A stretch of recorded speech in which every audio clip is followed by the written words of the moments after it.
දන්නවද ඔය අඬන්න එපා. ඔය දුක් වෙන්නත් එපා. මිනිස්සුන්ට තමයි හැම ප්‍රශ්නයක්ම එන්නේ.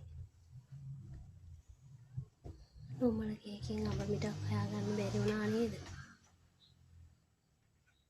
මිනිස්සු සදාකල් රැඳින්නේ. මිනිස්සු මැරෙනවා.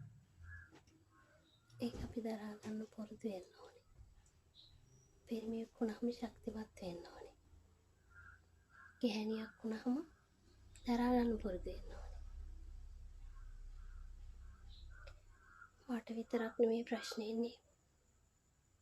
තව අයට ප්‍රශ්න මීට වැඩි ප්‍රශ්න එනෝනේ කියලා දරා ගන්න පුළුවන් වෙන්න ඕනේ. පුරුදු වෙන්න. හිතන්න නැති වෙනකොට දරා ගන්න